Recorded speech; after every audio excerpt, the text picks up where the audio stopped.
When I saw those three men cornering my 8 months pregnant wife in our driveway, demanding she tear down our perfectly legal shed while I was deployed overseas, I knew someone had just made the biggest mistake of their pathetic lives. Picture this. I'm sitting in a hotel room in Washington, D.C., about to grab dinner after a long day investigating federal contractor fraud, when my phone buzzes with a video call from Elena. She's crying, holding her belly protectively, while three strange men with clipboards tower over her in our backyard. One of these geniuses actually puts his hand on our shed door like he's going to rip it down himself. That's when my face went stone cold. See, these weren't just random HOA volunteers doing their civic duty. This was something much darker. What would you have done if you saw strangers intimidating your pregnant wife? Drop a comment and let me know where you're watching from. I want to see how far this story travels. Let me back up and tell you how we got here. My name is Marcus Delacroix, and 18 months ago, my wife Elena and I thought we'd found our dream home in Meadowbrook Estates, just outside Denver. I'm a federal contract investigator. Basically, I hunt down people who steal from the government, and Elena's a pediatric nurse. We're good people, pay our taxes, wave at neighbors, the whole American dream package. The house came with a large backyard that was perfect for the family we were planning. Elena had already started sketching out where her herb garden would go, talking about teaching our future kids to grow their own basil and tomatoes.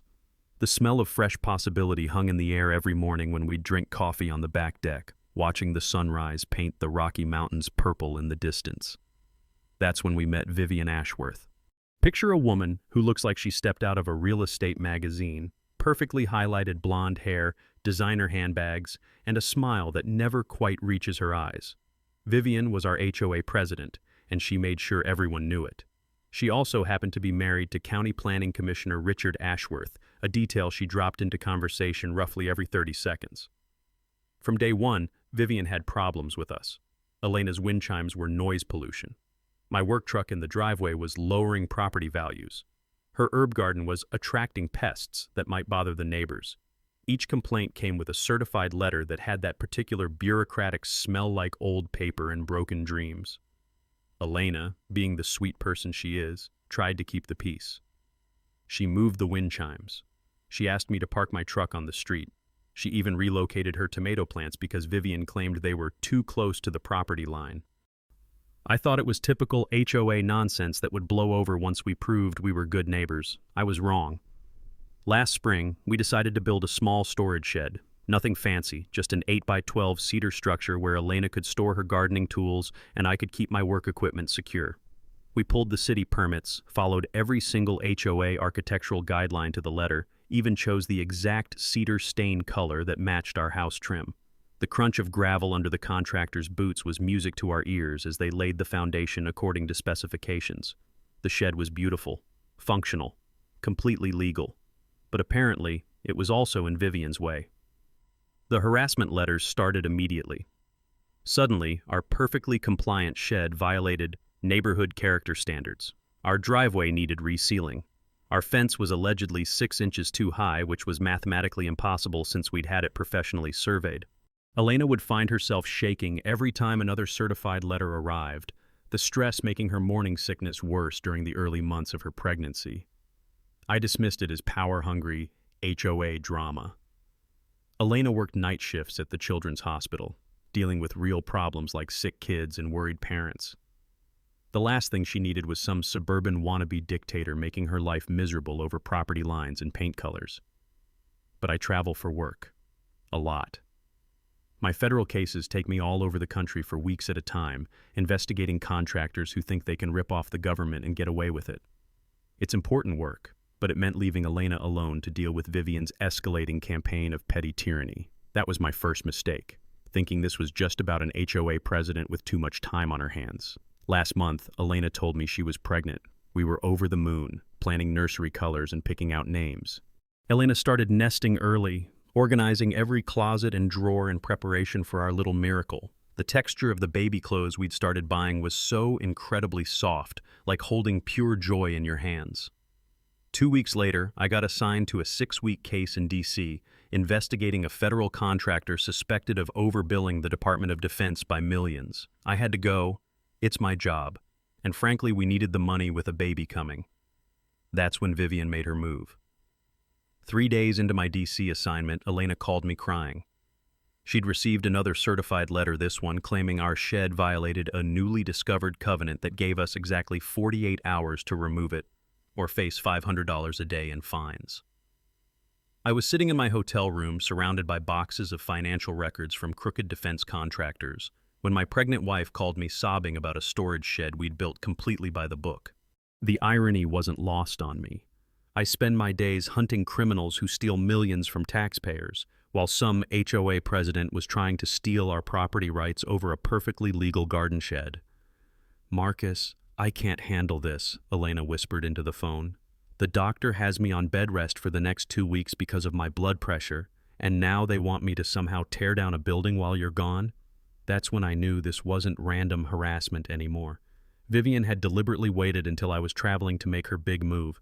She thought she could bully my pregnant wife into submission while I was 3 time zones away. Big mistake.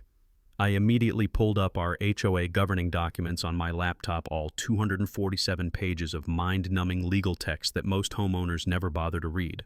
Here's a knowledge nugget that might save you thousands of dollars someday. Every HOA is bound by their own written rules, and most board members don't actually know what's in those documents. They rely on intimidation and fake authority instead of actual legal power. The first thing you should do when facing HOA harassment is read their own rulebook and make them follow it.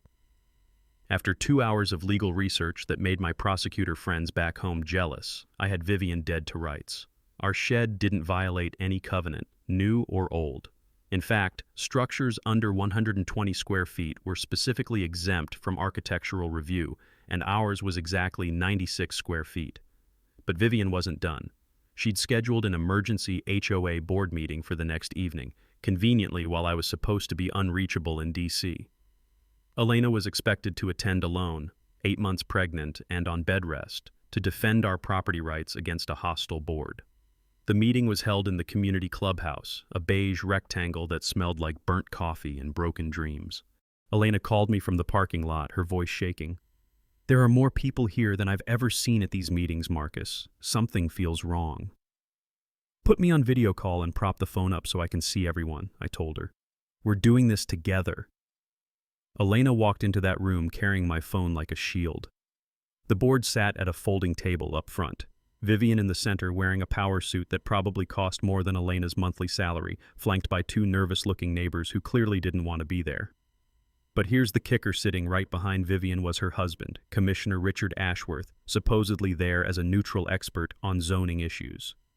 When Elena placed the phone on the table and my face appeared on screen, you could have heard a pin drop. Vivian's perfectly applied makeup couldn't hide the flash of panic in her eyes. "Good evening, everyone," I said in my calmest federal investigator voice. "I understand there's some confusion about our storage shed that I'd like to clear up."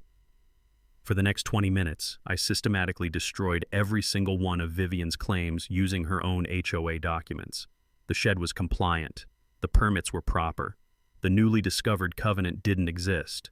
I even pointed out that having Commissioner Ashworth present violated the HOA's own conflict of interest rules, since he was personally involved in county zoning decisions. Elena told me later that watching Vivian's face turn red on camera was the first time she'd smiled in weeks. But here's where things got interesting. After the meeting ended and Elena drove home, I decided to dig deeper into Vivian's background. Remember, I investigate federal fraud for a living. I know how to follow paper trails that people think they've hidden. What I found made my blood run cold. Vivian hadn't just been filing bogus complaints with the HOA. She'd been submitting false reports to 3 separate city departments, claiming our property had multiple code violations. Our address was now flagged in the municipal system as a problem property with alleged issues ranging from illegal construction to environmental hazards. This wasn't HOA drama anymore. This was a coordinated harassment campaign designed to force us out of our home. The next morning, Elena found a notice taped to our front door, not mailed, not delivered properly, just taped there like some sort of eviction notice. It announced a mandatory property inspection, scheduled for the day I was supposed to return from DC, conducted by authorized HOA representatives.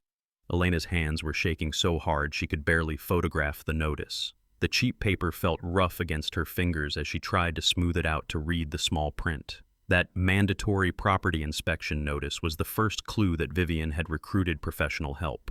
Real HOA volunteers don't have the balls or the know-how to coordinate multi-department harassment campaigns. Someone with experience in intimidation had joined her little crusade.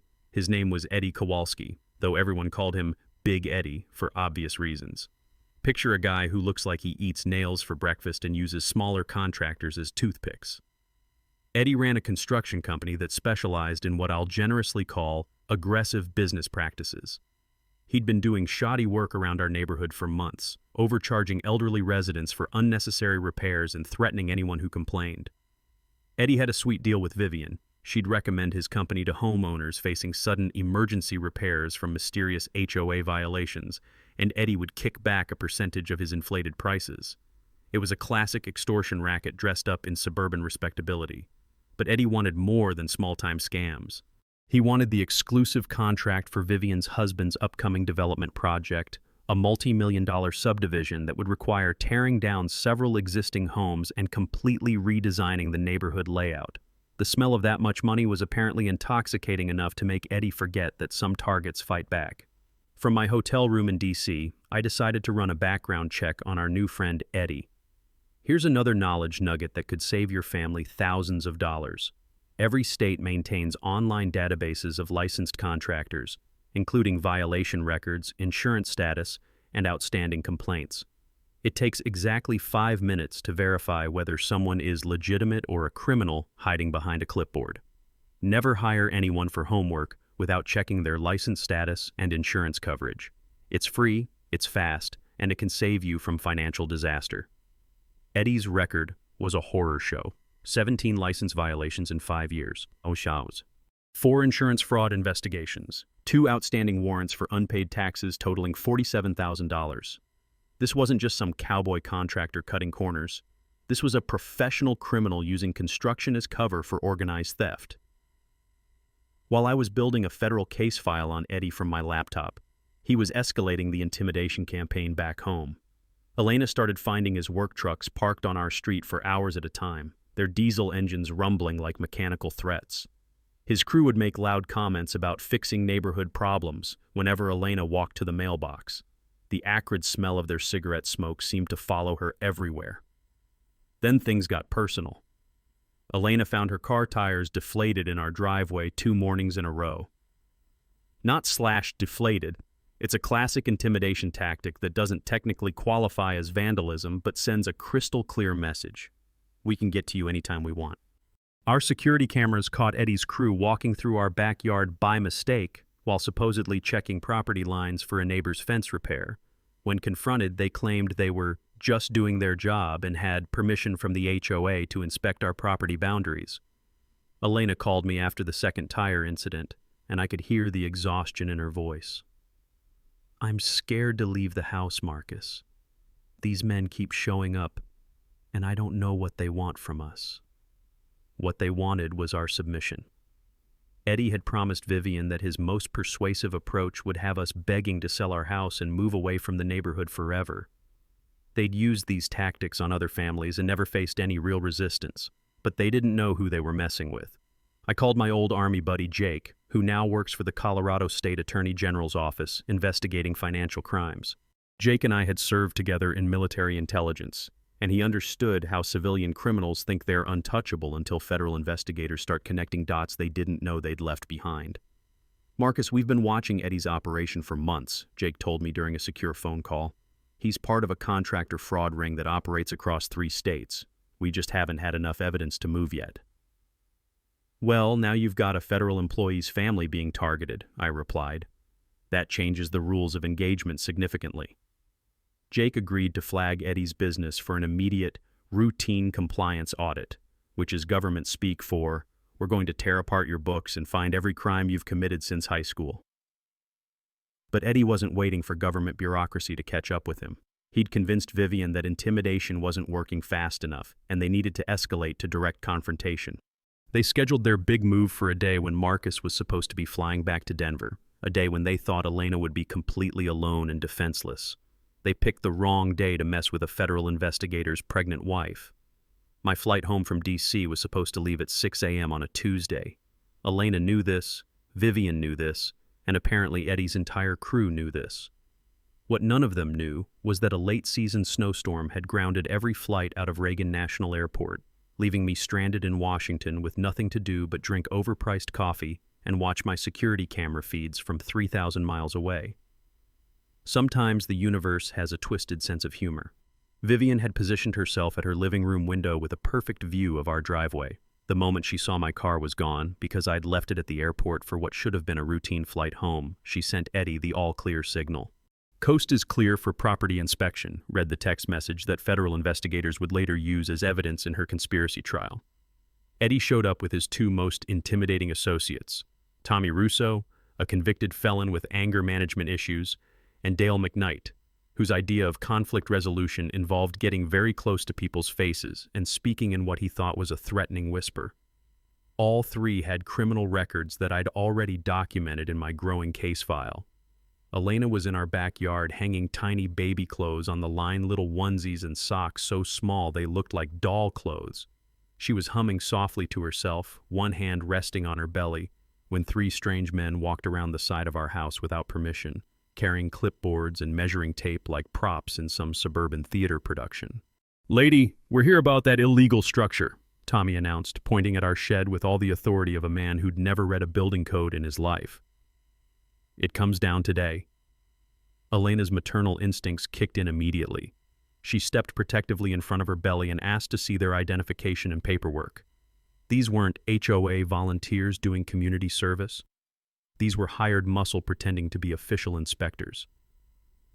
"We don't need paperwork for safety violations," Dale said, stepping closer to Elena in a move designed to intimidate.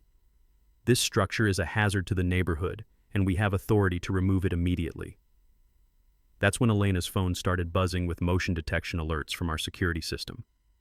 I was sitting in the airport Starbucks, watching this confrontation unfold in real time through high-definition cameras that were recording everything in stunning detail.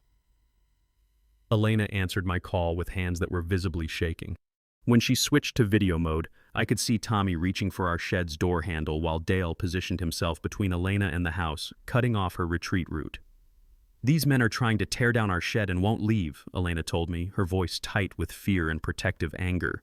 That's when Dale made his fatal mistake. He noticed Elena was on a phone call and told her to hang up and pay attention to what we're telling you. When Elena didn't immediately comply, he actually reached for her phone. In legal terms, that's called assault. When it happens to a federal employee's pregnant wife while being recorded on multiple camera angles, it becomes a federal felony with a minimum sentence that would make a career criminal reconsider his life choices. "Honey, step away from those men and go inside the house right now," I told Elena, my voice calm but carrying the unmistakable tone of someone who's about to end careers and ruin lives. Then I addressed the camera directly, speaking to the three idiots who thought they could intimidate my family. "Gentlemen, you're currently trespassing on federal property while conducting an investigation into federally regulated contract fraud. You have 30 seconds to produce proper identification and legal authorization, or you need to leave my property immediately." Tommy actually laughed. "Federal property? This is just suburban Denver. Tough guy." Here's a knowledge nugget that Eddie's crew learned the hard way. When federal employees work from home offices, those properties can qualify for federal jurisdiction under specific circumstances. Interstate contractor fraud investigations, tax evasion cases, and organized criminal enterprises all fall under federal oversight. If someone claims federal authority, don't assume they're bluffing. Federal charges carry sentences that will make you wish you'd chosen a different career path. Check the mailbox, I continued.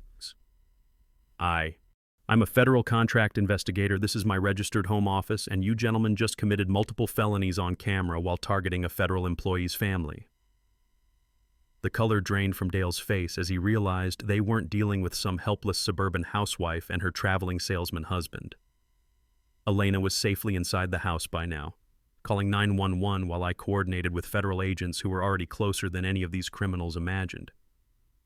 My flight might have been canceled, but I was about to catch the most satisfying case of my entire career. While Eddie's crew was busy committing federal crimes in my driveway, I was digging deeper into the real reason behind this elaborate harassment campaign. What I discovered would have made my old intelligence commanders proud and should have terrified everyone involved in this conspiracy. Property records don't lie, even when people desperately want them to. Vivian's husband, Commissioner Richard Ashworth, didn't just have influence over zoning decisions. He personally owned a 12-acre empty lot directly behind our neighborhood land that had been quietly purchased through a shell company 6 months before we'd even moved to Meadowbrook Estates. The musty smell of old county records filled the courthouse basement as I traced ownership through layers of corporate paperwork designed to hide the Ashworth family's involvement. But here's where it gets interesting. That empty lot was worthless unless it could be connected to existing road infrastructure. The optimal access point for a luxury subdivision would require an easement through exactly 3 properties, including ours. Our little storage shed wasn't just blocking their view, it was blocking a multi-million-dollar development deal. I cross-referenced the development timeline with Eddie's contractor license applications and found the smoking gun. Eddie's construction company had already been awarded the exclusive building contract for Ashworth Meadows, a 30-home luxury subdivision with an estimated construction value of $2.8 million. All they needed was to acquire the 3 properties that stood in their way. The elderly couple next door had already been pressured into selling after Eddie's crew discovered serious foundation problems that required immediate and expensive repairs. The single mother across the street had lost her home to foreclosure after mysterious HOA violations resulted in thousands of dollars in fines she couldn't afford. We were the last obstacle between them and generational wealth. Elena's pregnancy wasn't just bad timing. It was a vulnerability they'd decided to exploit. Military families with deployed spouses and pregnant wives make easy targets because they can't fight back effectively, or so Vivian thought. But the financial conspiracy was even deeper than real estate fraud. While researching Eddie's background, I discovered he'd been filing false insurance claims using stolen equipment serial numbers. That $47,000 in back taxes wasn't an oversight. It was systematic tax evasion designed to hide income from multiple illegal sources. Here's where my federal training really paid off. Eddie had been using interstate commerce to transport stolen construction equipment, which automatically made this a federal case. The property damage claim he'd filed against our shed used serial numbers from equipment that actually belonged to a legitimate contractor in Kansas equipment that had been reported stolen 8 months earlier. Vivian had been forging board member signatures on official HOA documents, using the U.S. Postal Service to deliver fraudulent violation notices. Each forged signature constituted a separate federal mail fraud charge carrying up to 20 years in prison. The pattern was clear.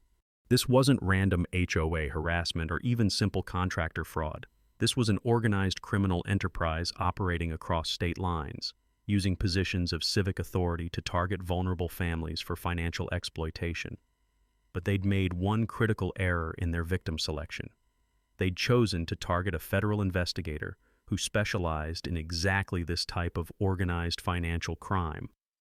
My home security system wasn't just protecting our property, it was gathering evidence for what would become one of the largest suburban corruption cases in Colorado history. Elena's medical records showed stress-induced pregnancy complications directly caused by their harassment campaign. In federal court, that would qualify as aggravated assault against a federal employee's family, an enhancement that would add years to their sentences. By the time Eddie's crew was threatening my pregnant wife in our driveway, I'd already compiled enough evidence to destroy their entire operation. They thought they were intimidating helpless victims. They were actually confessing to federal crimes on camera. The moment I watched Dale McKnight reach for Elena's phone on my security feed, I knew these criminals had just handed me everything I needed to destroy their entire operation. But federal cases aren't built on anger. They're built on evidence, coordination, and patience. Time to assemble the team. My first call went to Jake at the Colorado Attorney General's office. Jake, remember that contractor fraud ring you've been tracking? Well, they just graduated to federal felonies involving a government employee's family. Jesus, Marcus, are Elena and the baby okay? They're safe, but these idiots just committed conspiracy, assault, mail fraud, wire fraud, and about 6 other federal crimes on high-definition video. I need this case fast-tracked through federal channels. Jake's voice got serious. I'll loop in the FBI white-collar crime unit. Agent Sarah Smith owes me a favor, and she loves cases with this much documentary evidence. Next, I called my former commanding officer, General Patricia Hayes, who now worked in federal contract oversight. The metallic taste of military coffee filled my mouth as I explained the situation from the airport payphone. Some conversations require old-school security protocols.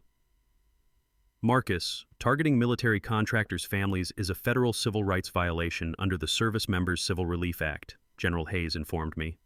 I'm authorizing federal protection for Elena and escalating this through Defense Department channels. Within 2 hours, I had federal agents, state investigators, and military oversight coordinating what would become Operation Suburban Justice, though we didn't call it that until later, when the media got hold of the story. Elena's brother David drove down from Fort Collins the moment he heard what was happening. David investigates insurance fraud for a major carrier, and his expertise in financial crimes would prove invaluable. Marcus, I've been tracking Eddie's operation for 6 months, he told me during our secure conference call. He's been filing false claims across 3 states using the same stolen equipment serial numbers. Agent Sarah Smith arrived in Denver that evening with a federal warrant to monitor all communications involving Eddie's construction company, Vivian's real estate business, and Commissioner Ashworth's official county correspondence. The scope of their criminal network was staggering. We discovered 12 other families who'd been targeted by Vivian's schemes over the past 2 years. An elderly couple had lost $18,000 to Eddie's fake roof repair scam. A widow on fixed income had been forced to sell her home after accumulating thousands in bogus HOA fines. 3 military families had been specifically targeted while their spouses were deployed overseas. Here's a knowledge nugget that every homeowner should memorize. Federal mail fraud occurs whenever someone uses the Postal Service to further a fraudulent scheme. Those certified letters threatening illegal fines, each one carries up to 20 years in federal prison. Wire fraud applies to phone calls, emails, and text messages used in criminal conspiracies. When bullies use phones, mail, or email for organized harassment, they're often accidentally creating federal crimes with decades of prison time attached. Our evidence compilation took 3 days of round-the-clock work, 47 hours of security camera footage showing the escalating harassment pattern, bank records proving money transfers between Vivian, Eddie, and Commissioner Ashworth, federal contractor databases revealing Eddie's interstate criminal activity, Elena's medical records documenting stress-induced pregnancy complications caused directly by their intimidation campaign. The psychological profile we developed was textbook organized crime.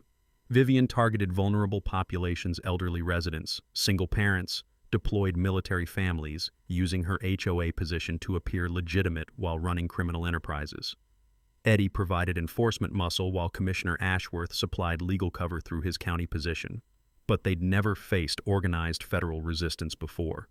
Agent Smith coordinated with local media to prepare coverage of what she predicted would be the largest suburban corruption bust in Colorado history. Channel 7 investigative reporter Lisa Park had been tracking HOA abuse stories for months and jumped at the chance to cover federal agents taking down an organized crime ring hiding behind homeowner associations. We planned the takedown for maximum public impact.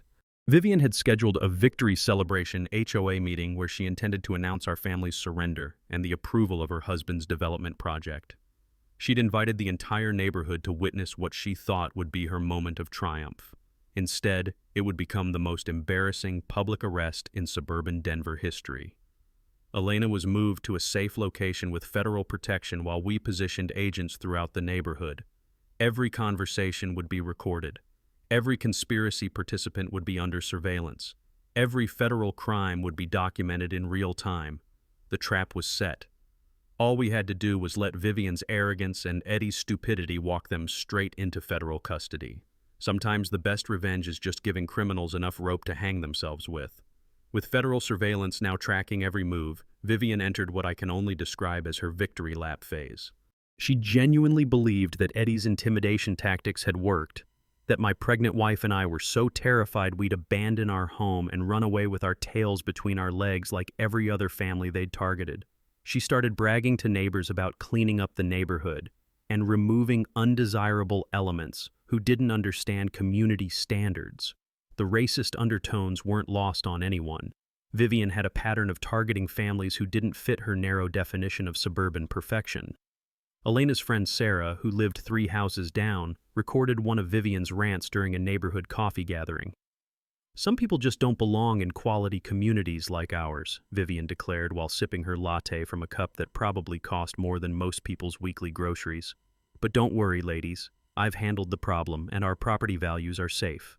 Federal agents listening to wiretapped conversations heard Vivian planning her triumphant HOA meeting where she'd announced the resolution of our family's presence in Meadowbrook Estates. She'd even ordered catered refreshments to celebrate what she thought was her greatest victory as HOA president. But Vivian's ego demanded more than just our surrender. She wanted to humiliate us publicly and profit from our misery simultaneously. That's when she made the mistake that would add bribery charges to her growing list of federal crimes. I was back in Denver by now, pretending to be defeated while federal agents coached me through the performance of a lifetime. Vivian approached me in the grocery store parking lot with what she called a generous settlement offer that would let us leave the neighborhood with dignity. She offered $15,000 below market value for our house, a quick sale that would save us from continued legal troubles with the HOA. The entire conversation was recorded on the FBI wire I was wearing, capturing every word of her attempted extortion. "Marcus, I think we both know this situation has gotten out of hand," she said with that fake sympathy voice that politicians use when they're screwing you over. "But I'm prepared to make this easy for everyone involved." "Easy how?" I asked, playing the part of a desperate man looking for any way out. "My real estate company has a buyer lined up for your property. Cash sale, no inspections, closing in 2 weeks. You and Elena can start fresh somewhere more suitable for your lifestyle." The implied threat was crystal clear. Accept our lowball offer or face escalating harassment until we were forced to sell for even less, or lose the house entirely to fabricated HOA fines and legal fees. Meanwhile, Eddie was getting impatient with the pace of our supposed capitulation. Federal surveillance captured him telling his crew that intimidation should have worked by now, and maybe it was time for more direct action to motivate our departure. That's when the vandalism started. Our security cameras caught Eddie himself spray painting "MOVE" in red letters across our shed door at 2 a.m. on a Tuesday night. The same shed that had started this entire conflict was now defaced with a single-word threat that demonstrated the criminal mindset behind their harassment campaign. But Eddie's stupidity didn't stop there. Frustrated that his vandalism hadn't sparked the reaction he wanted, he filed a false police report claiming that I had threatened him and his crew with physical violence. According to Eddie's fictional account, I'd brandished a weapon and threatened to make them disappear if they continued their legitimate HOA business. The police report was filled with easily disprovable lies that would later be used as evidence of Eddie's consciousness of guilt.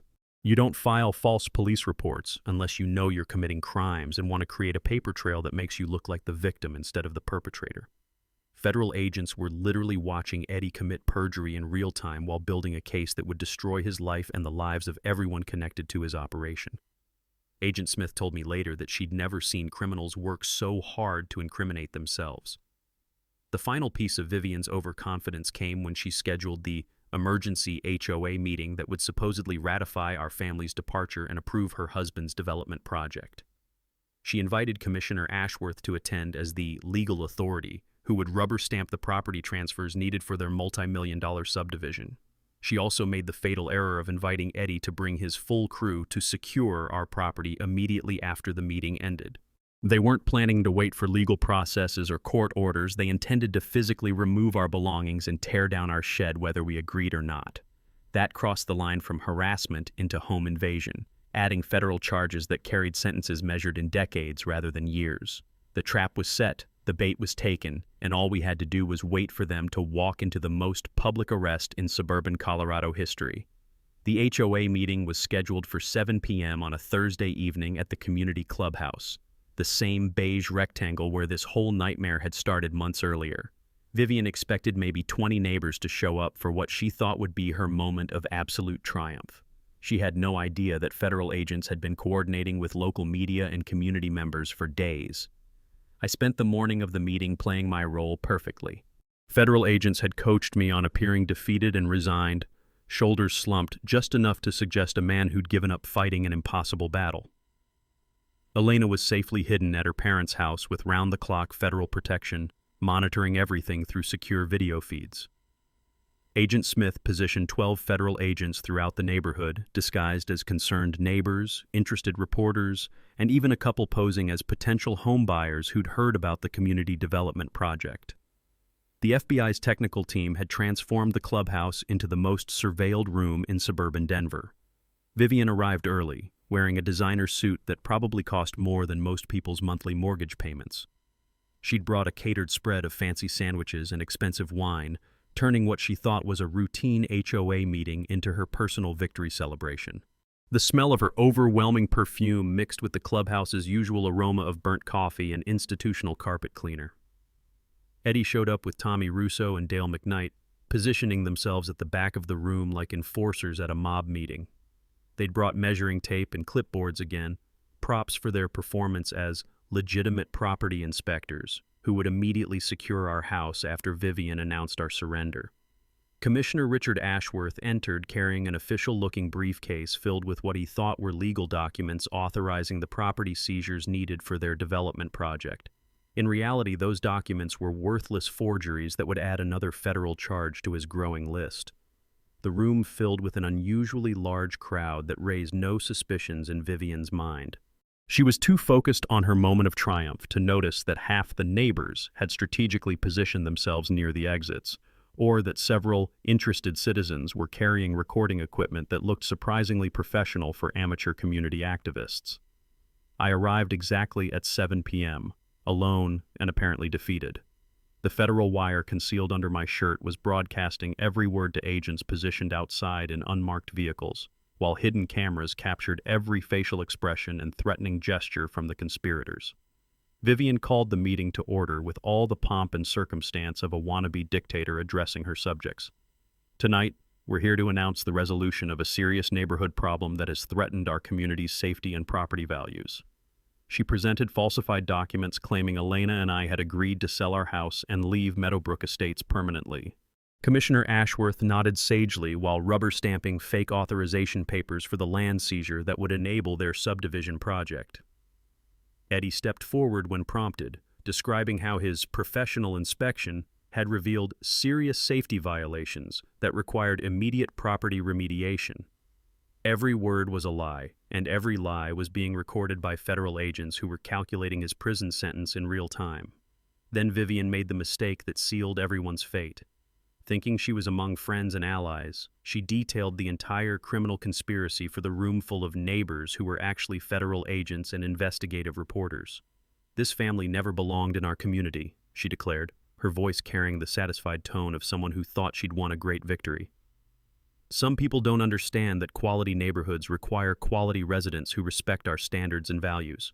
She bragged about coordinating with Eddie to pressure undesirable families into leaving, using her HOA position to file false reports with city departments, and leveraging her husband's county position to bypass legal requirements that would have protected homeowners' rights. Commissioner Ashworth detailed how he'd manipulated zoning regulations to enable the development project, while Eddie described his effective methods for convincing reluctant families to cooperate with property acquisitions. Every word was being recorded. Every admission was another federal charge. Every boast about their criminal enterprise was evidence that would be played for a jury of their peers. I stood up slowly, playing the part of a broken man accepting defeat. "I guess you've won, Vivian. You've made my pregnant wife so afraid she can't sleep in her own home." Vivian's triumphant smile was captured by multiple cameras as she nodded in satisfaction. "Sometimes difficult decisions are necessary to protect community standards, Marcus." That's when I asked if other neighbors wanted to share their experiences with Vivian's community protection efforts. 12 families stood up with stories of harassment, financial exploitation, and targeted discrimination that painted a picture of organized criminal activity spanning multiple years. The trap was closing, and they were about to discover that their moment of triumph was actually the beginning of their federal nightmare. The moment 12 families stood up to share their stories of Vivian's harassment, you could feel the energy in the room shift like air pressure dropping before a thunderstorm. But Vivian was still riding high on her imagined victory, completely oblivious to the federal trap closing around her. "This is highly irregular," she announced, banging her gavel like some suburban Supreme Court justice. "We're not here to relitigate resolved neighborhood issues. That's when Agent Sarah Smith stepped forward from her position near the refreshment table, where she'd been posing as a concerned citizen interested in community development. The quiet authority in her voice cut through Vivian's bluster like a knife through butter. Federal Bureau of Investigation. This meeting is now a federal crime scene, and everyone present is a witness to multiple felony confessions. The color drained from Vivian's face as FBI badges appeared throughout the room. What she'd thought was a friendly neighborhood gathering was actually the most surveilled HOA meeting in American history. 12 agents simultaneously identified themselves while securing all exits and windows. Commissioner Ashworth tried to bolt for the back door but found himself face-to-face with Agent Rodriguez, who'd been posing as a potential homebuyer interested in the development project. "Going somewhere, Commissioner? We have some federal warrants that require your immediate attention." Eddie and his crew realized they were trapped but tried to maintain their tough guy personas, even with federal agents surrounding them. "This is bullshit," Tommy Russo shouted. "We were just doing legitimate HOA business." That's when I stood up and revealed the wire I'd been wearing, along with my federal credentials that had been hidden in what looked like a defeated homeowner's resignation folder. "Vivian Ashworth," I announced in my official federal investigator voice.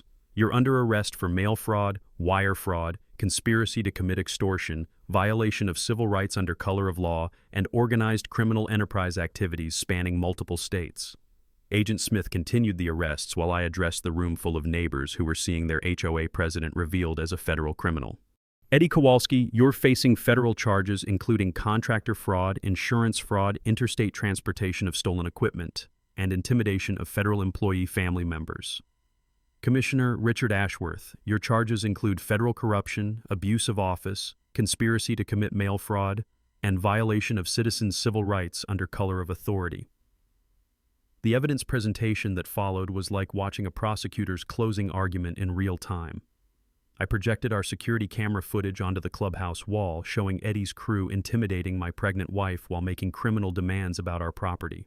The recorded conversations of their conspiracy planning played through the PA system, letting every neighbor hear Vivian bragging about targeting undesirable families, and Eddie describing his effective intimidation methods for forcing property sales. Bank records displayed on screen showed the money trail connecting all three conspirators, proving this wasn't random harassment but an organized criminal enterprise designed to steal property and defraud homeowners across multiple communities. Vivian tried one last desperate play, claiming she was just enforcing legitimate HOA rules and had never intended to break any laws. "This is entrapment. I was protecting our community from problem residents." Agent Smith's response was perfectly delivered. "Ma'am, enforcing HOA rules doesn't require forging signatures, filing false police reports, or coordinating with convicted felons to intimidate pregnant women. What you've been running is organized crime disguised as civic duty." Eddie made the mistake of trying to intimidate federal agents the same way he'd terrorized elderly homeowners. "You people have no idea what you're messing with. This is just suburban neighborhood business." My mic drop moment came when I addressed the room full of neighbors, victims, and federal agents. For 18 months, these criminals used fear and fake authority to steal from your neighbors and terrorize families in their own homes. They specifically targeted military families when we were serving overseas, elderly residents who couldn't fight back effectively, and single parents struggling to provide stability for their children. They turned homeowner association meetings into criminal conspiracy sessions and used county government positions to provide legal cover for organized theft. But today proves that bullies with clipboards and official-sounding titles are still just criminals, and in America, we have federal laws specifically designed to protect families from exactly this type of organized harassment. The arrests were broadcast live on Channel 7 News, with reporter Lisa Park providing commentary as handcuffs were applied to all three conspirators. Federal agents escorted them to separate vehicles while neighbors cheered and victims finally felt safe in their own community. Property seizure documents were officially voided by federal court order. Eddie's construction company assets were frozen pending investigation. Commissioner Ashworth submitted his resignation from his county position while being loaded into a federal transport vehicle. 6 months later, Elena and I were sitting on our back deck watching our daughter Sophia take her first wobbly steps across the same backyard where federal criminals had once threatened our family. The morning air carried the scent of Elena's expanded herb garden basil, tomatoes, and lavender thriving in the Colorado sunshine that seemed brighter now that the shadow of harassment had lifted from our neighborhood. The legal outcomes exceeded even my expectations as a federal investigator. Vivian Ashworth received 8 years in federal prison and was ordered to pay $340,000 in restitution to the families she'd defrauded. Eddie Kowalski got 12 years and a lifetime ban from the construction industry. His days of intimidating elderly homeowners were permanently over. Commissioner Richard Ashworth received 4 years and a lifetime ban from public office, ensuring he'd never again abuse government authority for personal profit. But the real victory was what happened to our community afterward. The neighbors elected an entirely new HOA board with transparency requirements that would make government agencies jealous. Every meeting is recorded and publicly accessible. Every financial transaction requires multiple approvals. Every architectural decision must follow written guidelines that can't be changed without full homeowner voting. The 12 families who'd been victimized by Vivian's schemes received full restitution from the Federal Asset Recovery Fund. Mrs. Patterson got her $18,000 back from Eddie's roof scam and used it to travel to Ireland to visit family she hadn't seen in decades. The single mother who'd lost her home was able to buy back into the neighborhood at a price she could actually afford. The empty lot behind our neighborhood, where Commissioner Ashworth had planned his luxury subdivision, was purchased by the city and converted into a community park. Kids now play soccer where corrupt officials had once schemed to steal family homes. The irony tastes sweeter than Elena's homegrown tomatoes. Colorado passed the HOA Accountability Act, largely inspired by our case, requiring background checks for board members and criminal penalties for harassment campaigns targeting homeowners. 22 other states have introduced similar legislation, proving that sometimes one family's fight for justice can protect thousands of others. Elena delivered Sophia 3 weeks after the arrests, and our daughter's first cries seemed to wash away months of stress and fear. The doctor said Elena's blood pressure returned to normal within days of Vivian's federal indictment. Apparently, justice really is the best medicine for anxiety caused by criminal harassment. Our little storage shed still stands in the backyard, now painted bright blue with a hand-carved sign reading, "Sophia's Future Playhouse." Elena's herb garden surrounds it like a protective barrier of basil and mint, and sometimes I catch her humming the same tune she was singing when Eddie's crew first invaded our piece. The federal task force expanded their investigation nationwide, uncovering similar corruption schemes in 12 states. My testimony before Congress on suburban organized crime led to increased federal funding for homeowner protection programs and community legal defense initiatives. But the best outcome was completely local and personal. The restitution money helped establish a neighborhood legal defense fund that provides free legal consultations for families facing HOA harassment anywhere in Colorado. Elena volunteers as a peer counselor for women whose pregnancies are being stressed by housing conflicts. We host an annual community rights festival in the new park, teaching families about property rights, contractor fraud prevention, and federal protections most people don't know they have. This year, Sophia will be old enough to toddle around the playground built where criminals once planned to profit from other people's misery. The most important lesson from our experience: your home really is your castle, and there are federal laws protecting it from local corruption, but only if you learn them, use them, and refuse to let bullies with fake authority steal your family's peace and security. If you've got your own HOA nightmare story, drop it in the comments below. Sometimes the best revenge against suburban criminals is letting everyone know exactly how their games work and how to beat them at their own rigged system. Hit that subscribe button because next week, I'm breaking down the Phoenix case where a city council tried to steal an entire military housing complex. You won't believe what happened when they picked the wrong veteran to mess with, and the federal charges that followed make Vivian's 8-year sentence look like a parking ticket.